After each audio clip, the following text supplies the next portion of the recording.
Την απόψινή μας Γενική Συνέλευση.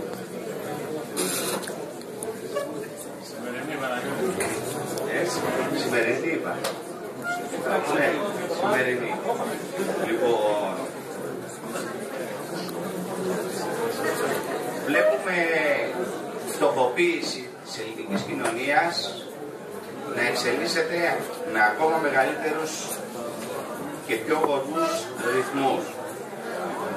Στην Ελλάδα των μνημονίων και μου ότι έχει τραβήξει η ελληνική κοινωνία, προσπαθήσανε και προσπαθούν τα μέσα μαζικής ενημέρωσης και η συγκυβέρνηση να μας πει ότι τελειώνουμε, ότι υπάρχει φως στο τούνελ και ότι τέρμα τα μνημόνια. Η αλήθεια είναι ότι γρήγορα διαψευστήκαμε. Μας λέγανε λοιπόν ότι οι αριθμοί ευημερούν, ενώ ο κόσμος πεθαίνει. Η αλήθεια είναι ότι κανένας αριθμός δεν ευημερεί. Αυτή τη στιγμή, σύμφωνα με την προηγούμενη εβδομάδα, με ένα δημοσίευμα της Financial Times, ένα από τα πιο σοβαρά αστικά έντυπα, μιλάει ότι το ελληνικό χρέος, και δεν το λένε μόνο αυτοί, είναι μη βιώσιμο. Είναι πολύ μεγαλύτερο από ό,τι ήταν πριν από τα 4 χρόνια του μνημονίου. Καταλαβαίνετε τι σημαίνει αυτό?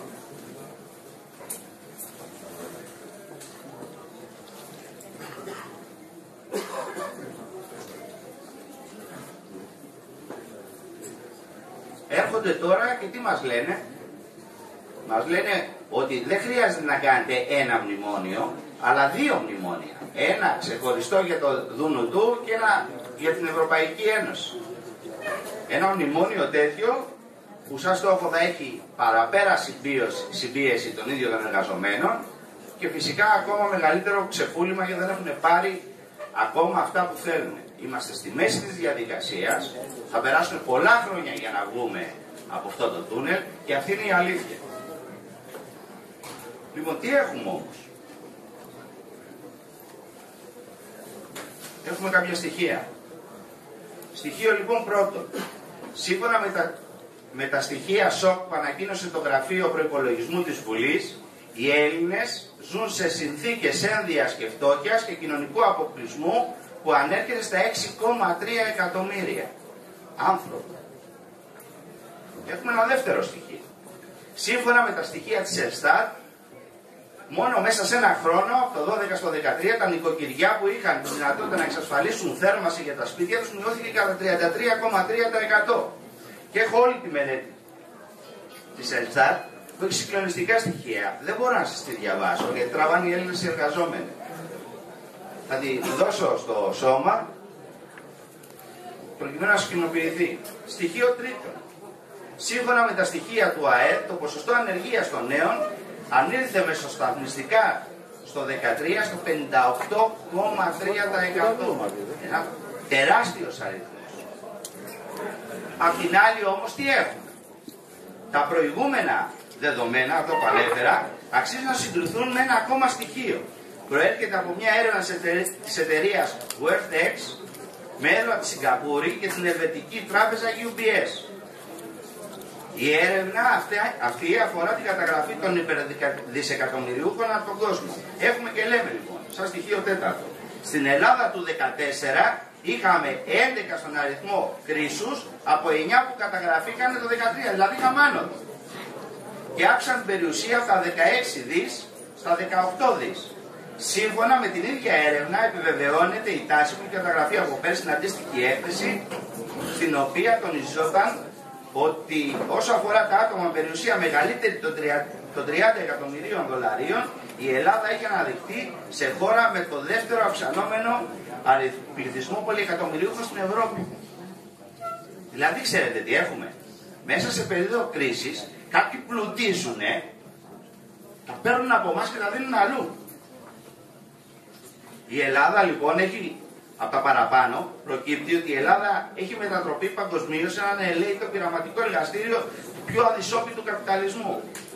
Παίρνουν από τους πολλούς τα πάντα και τα δίνουν όλα στους λίγους. Η Ελλάδα έχει μετατραπεί σε υπόδειγμα χώρας που οι φτωχοί γίνονται φτωχότεροι και οι πλούσιοι πλουσιότεροι. Συμπέρασμα δεύτερο. Αυτοί που κυβέρνησαν επί δεκαετίες και διαχειρίστηκαν τα κοινά για λογαριασμό των βιομηχάνων, τραπεζιτών, εργολάβων, τοκογλύφων και κερδοσκόπων, είναι εκείνοι που χρεοκόπησαν και ξεφτύλισαν και κατάτησαν τον ελληνικό λαό εκεί που το κατάτησαν. Αλλά είναι και οι ίδιοι που παριστάνουν τους σωτήρες, και ενώ καμώνουν τους σωτήρες, το αποτέλεσμα της σωτηρίας τους είναι η αποθέωση των αβυσαλαίων κοινωνικών ανισοτήτων ανάμεσα στην συντριπτική πλειοψηφία του λαού και σε μια απειροελάχιστη κάστα εκπροσώπων της συμμαστιακής ολιγαρχίας. Όλα αυτά λοιπόν αποδεικνύουν ότι ζούμε σε μια Ελλάδα με δύο έθνη. Δύο έθνη που μεταξύ τους δεν έχουν καμία σχέση, ούτε συμπάθεια, η οποία δεν κυβερνά τους ίδιους νόμους. Δεν κυβερνείται από τους ίδιους νόμους.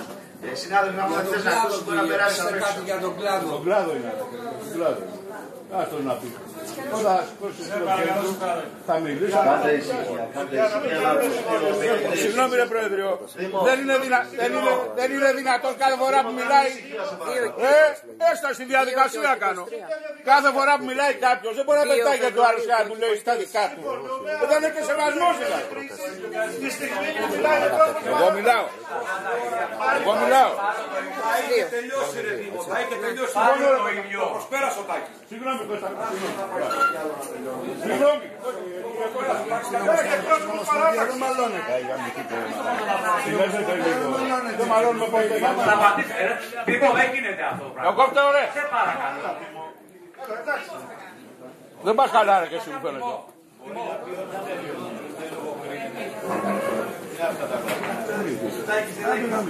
Λοιπόν, επομένως, κάθε εθνική συνεννόηση για μια τέτοια Ελλάδα δεν μπορεί να έχει ως προαπαιτούμενο για την αξιολόγηση της αξιοπιστίας των πολιτικών δυνάμεων που την επικαλούνται την ξεκάθαρη τοποθέτησή του στο ερώτημα με ποιο έθνος είναι και για ποια συμφέροντα ποιου έθνους. Εργαζόμενους ή του κεφαλαίου. Πρέπει να μας ξεκαθαρίσουν οι πολιτικές δυνάμεις με ποιους είναι.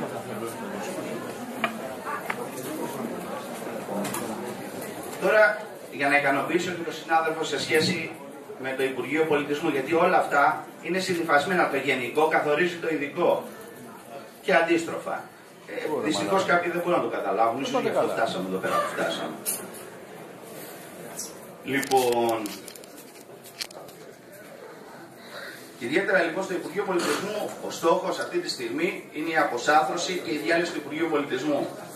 Έχουμε να αντιμετωπίσουμε και θα είμαι επιγραμματικός γιατί έχουν αναφερθεί και από τον πρόεδρο της Ομοσπονδίας διαθεσιμότητες, απολύσεις, προεδρικό διάταγμα του Παυλόπουλου, αξιολογήσεις, ο νέος οργανισμός με περικοπή των δομών 40% και όπως καταλαβαίνετε θα προκύψει και υπεράριθμο προσωπικό, έρχονται απολύσεις, έρχονται καινούργια μνημόνια, θα προσθεθούν και το 16 και το 17 και να μην το θυμάστε αυτό. Και να μην ξεχνάμε ότι πλέον μιλάμε ανοιχτά για την ιδιωτικοποίηση. Όσο και αν στεναχωρεί κάποιος, ο κύριος Στασούλας παρευρέθηκε στην Αγγλική Πρεσβεία που είδε τη συνεργασία των άπλων ιδιωτών με τα ελληνικά μουσεία για τους ελληνικούς χώρους. Όπως επίσης το Ίδρυμα Λάτσι, το οποίο θέλει να αναλάβει την κυδαιμονία του και είναι θετικό, έχει βγει και ανακοίνωση του Υπουργείου Πολιτισμού, το κεραμικό, τη βαγρόνα, έπειτα κεραμικός. Νιάρχου, ναι.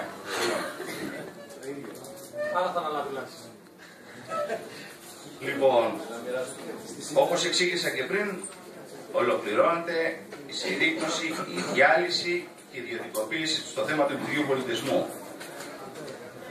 Μας ετοιμάζουν, τα ακούτε όλοι, τα ανέφερε και ο Πρόεδρος, ένα νέο γύρο μνημονίων, με νέο μισθολόγιο, απολύσεις, νέο συνταξιδοτικό με περικοπές, νέους φόρους και ένα σημείο το οποίο προφανώς το ξέχασα. Αλλαγή του συνδικαλιστικού νόμου. Πάνε να ψηφίσουν ένα συνδικαλιστικό νόμο, ώστε να μην μπορεί οι εργαζόμενοι να κάνουν όποτε τα αποφασίσουν, κάποιοι το έχουν ξεχάσει. Εμείς δεν το έχουμε ξεχάσει, απεργία. Μέσα ο νόμος κατά πληροφορίες που έρχεται θα χρειάζεται το 50+1 των μελών για να πάρει απόφαση. Μέσα από τη Γενική του Συνέλευση. Φανταστείτε εμείς δηλαδή που είμαστε πανελλαδικό σωματείο, στην ουσία καταργούν το δικαίωμα στις απεργίες. Γιατί δεν είναι δυνατόν να μαζευτούμε σε μία έδρα οι μισοί συνάδελφοι από την επαρχία για να πάρουν μια τέτοια απόφαση. Και ίσως μπαίνει ένας προβληματισμός και πρέπει να το δούμε με το επερχόμενο, με το νέο διοικητικό σχήμα το οποίο θα προκύψει από την ΠΕΙΦΑ, πλέον νέες δομές και στην ΠΕΙΦΑ. Προκειμένου να ξεπεράσουμε αυτή τη σκόπελο. Τι έκανε όμως η πλειοψηφία της ΠΕΙΦΑ μέσα σε αυτό το ρήγμα εδώ? Μας παρουσίασε μια εικονική πραγματικότητα κατ' εμάς. Είχαμε μια σημαντική επιστοχώρηση και αποδέχθηκε αμαχητή το 8ωρο και 48 ώρες εργασία. Ότι χάσαμε τα ποσοστά από τα πολιτέα είδη. Το επικίνδυνο, δεν πάλεψε το επικίνδυνο επίδομα, παρόλο που έπρεπε να είμαστε από τους πρώτους να το πάρουμε μαζί με τους νυχτοφύλακες και με τους εργατοτεχνίτες, δεν μπήκαμε και μετά καμία προσπάθεια δεν ευωδόθηκε, ακόμα και όταν είχαν τη σιγουριά ότι στην καινούργια που πήγαν να προσθέσουν είχαν βγάλει και ανακοίνωση, αν θυμάμαι καλά, προσπάθεια που έκανε το ΙΔΜΙΔ και τα λοιπά, μας λέγανε ότι είμαστε μέσα. Και εμείς τους λέγαμε ότι δεν μπορεί να περάσει τίποτα πραγμάτων, που έτσι έγινε. Είχατε βγάλει ανακοίνωση για μου. Μπορεί να κάνω λάθος, εντάξει. Αν κάνω λάθος, ζητώ συγγνώμη, δεν έχω πρόβλημα. Αλλά θυμάμαι, είχατε βγάλει ανακοίνωση. Αλλά αν δεν ισχύει, θα παίρνω πίσω και ζητώ συγγνώμη. Τάκη, να ζητήσω κάτι και όπως και από τους επόμενους ομιλητές των παρατάξεων. Όσο μπορούμε πιο σύντομα, γιατί έχουν γραφτεί περίπου στα 18 άτομα. Και μέχρι τις 2 και 4 το αργότερο, γιατί θα έρθει δικαστικός, πρέπει να έχουμε ολοκληρώσει. Ωραία. Εντάξει, έκπληξη κάνω, δεν σε σταματάω. Ολοκληρώνω. Η πενταετία για τη σύνταξη που το κοπανάμε εδώ και 10 χρόνια στα δημοκρατική συνεργασία, γιατί έχει γίνει, ακόμα δεν έχει κατευθεί καν η αγωγή. Ο νόμος για την υπεραιρετική απασχόληση, που συνεχώς την παίρνουμε πίσω, 3 φορές έχει ψηφιστεί και 3 φορές δεν έχει εφαρμοστεί. Παρ' όλα αυτά, οι συνάδελφοι συνεχίζουν και δουλεύουν εθελοντικά. Είτε για τους κουρασγέρες, είτε για μια σειρά εκδηλώσεις. Και μπαίνουμε στο θέμα των προσλήψεων, βεβαίως, είναι μέγιστο θέμα. Το λέμε τόσα χρόνια. Τι κάνανε, δηλαδή προεκλογικά το θυμόμαστε που να γίνουν προσλήψεις για να σώσουμε τον κλάδο? Γιατί η μόνη σωτηρία του κλάδου είναι αυτή. Τι κάνουμε? Τίποτα. Θυμόμαστε προεκλογικά ότι να κάνουμε προσλήψεις. Κάναμε μια απεργία, βγάλαμε όχι δελτίο τύπου, βγάλαμε μια σειρά ανακοινώσεις. Αλλά δώσαμε μια συνέντευξη τύπου να φωνάξουμε τους δημοσιογράφους, να παρουσιάσουμε στοιχεία ότι είμαστε κάτω από το κόκκινο από μεριάς προσωπικού? Όχι. Κάναμε μια απεργία να βγάλουμε πιο έντονα το πρόβλημα? Όχι. Αντίθετα, τι κάναμε? Εδώ και 2 χρόνια μετακινούμε προσωπικό και μοιράζουμε τη μιζέρια.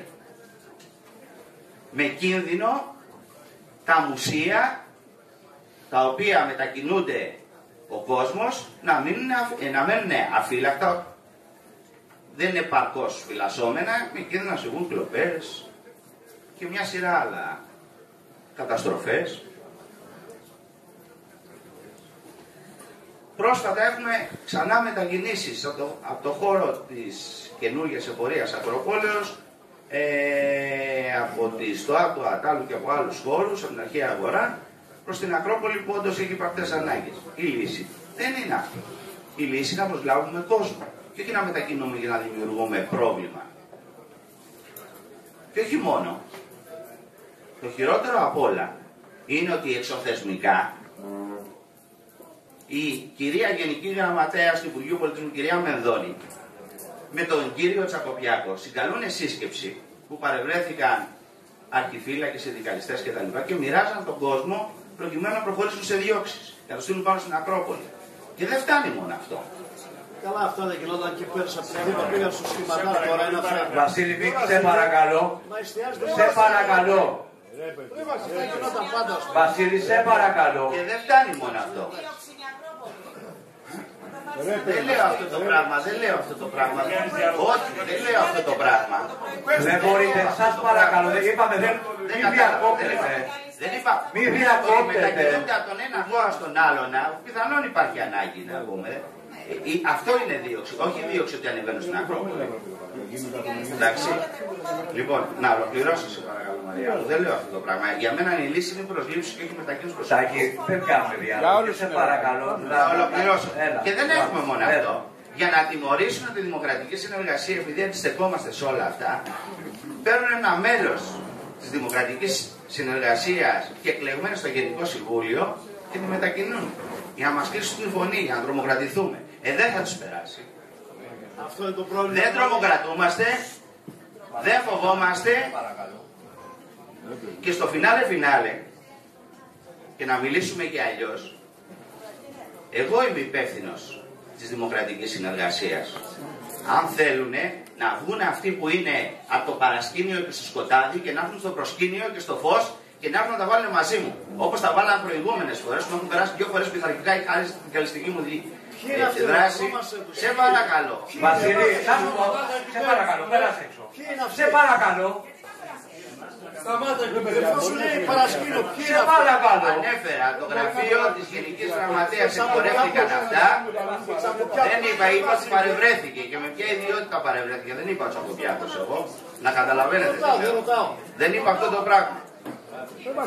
Εγώ λέω ότι έγινε από το γραφείο της Γενικής χωρίς να είναι σε γνώση καν της νέας διευθύντριας της εφορίας Ακροπόλεως. Λοιπόν, αν θέλουν λοιπόν, εδώ είμαι, να μην χτυπάμε περιφερειακά. Αν θέλουν να βγουν λοιπόν από το παρασκήνιο και από το σκοτάδι που είναι και να χτυπήσουν εμένα. Ναι. Δυστυχώς, η λειτουργία του σωματείου δεν ήταν επαρκής. Στις απεργίες που έγιναν, ειδικότερες δεν γίνανε, ούτε καν το συζητήσουμε. Αλλά για τις γενικότερες πιστεύω ότι με τη στάση τους συνέβαλαν στο άνοιγμα των μουσείων. Όχι όλοι, αλλά κάποιοι από αυτούς.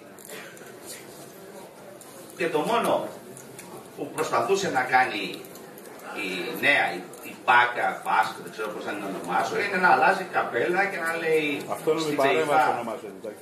Στην ΠΕΙΦΑ θα το πω, Δήμο μου, μην ανησυχείς. Στην ΠΕΙΦΑ, ναι, είμαστε ανεξάρτητη παράταξη, αλλά πάμε στην Ομοσπονδία και ψηφίζουμε ΠΑΣ, πάμε στην ΑΔΕΔΗ, ψηφίζουμε ΠΑΣ, συμμετέχουμε σε όλα τα συνέδρια του ΠΑΣΟΚ που έχει πάρει όλες αυτές τις αρνητικές αποφάσεις.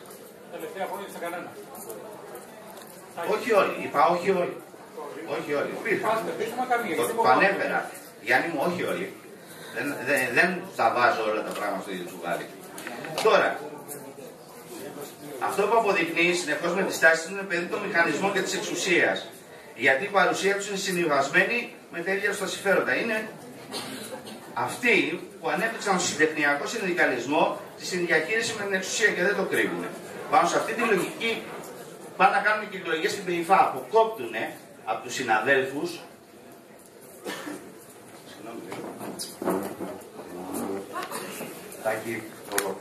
το δικαίωμα να μπορούν να ψηφίσουν, γιατί η ημερομηνία που προτείνουν είναι 17 Γενάρη, 19 συγγνώμη, δημιουργεί σοβαρά προβλήματα στη μεταφορά των συναδέλφων από την επαρχία, ταυτόχρονα μας αποκλείει εμάς το δικαίωμα της επικοινωνίας μαζί τους. Κάνουμε μια αντιπρόταση. Πάμε στις 23 Φεβρουαρίου. Λοιπόν, εμείς σαν Δημοκρατική Συνεργασία στηρίζουμε έναν άλλο πόλο υγιού συνδικαλισμού χωρίς δεσμεύσεις, ο οποίος αναδεικνύει τα προβλήματα και συγκρούεται με την εξουσία για την επίλυση προς όφελος των ίδιων εργαζομένων. Έχουμε εδώ και χρόνια ένα διαχρονικό κάλεσμα. Ιδιαίτερα στην περίοδο που έρχεται, πρέπει να βρει όλους τους εργαζόμενους ενωμένους και αποφασισμένους μέσα από ένα ενιαίο μέτωπο, αγώνα και πολιτικά και συνδικαλιστικά, για να ξαναπάρουμε τις ζωές και τις τύχες στα χέρια μας. Πάνω σε αυτή τη βάση συμφωνήσαμε με την αυτόνομη παρέμβαση, έχοντας κοινούς στόχους, κοινές επιδιώξεις, κοινά οράματα, κοινή αντίληψη, και καλούμε πάνω σε αυτή τη βάση όλες τις παρατάξεις που συμφωνούν και έχουν τις ίδιες αντιλήψεις να παλέψουμε μαζί και όλους τους εργαζόμενους. Σας ζητούμε να υποστηρίξετε και να δυναμώσετε αυτή τη φωνή για ένα νέο ξεκίνημα ενότητας, αντίστασης και αλλαγής. Τελειώνοντας, θα ήθελα να πω ότι σαν Δημοκρατική Συνεργασία θα υπερψηφίσουμε τον οικονομικό απολογισμό και θα καταψηφίσουμε το διοικητικό. Σας ευχαριστώ πολύ.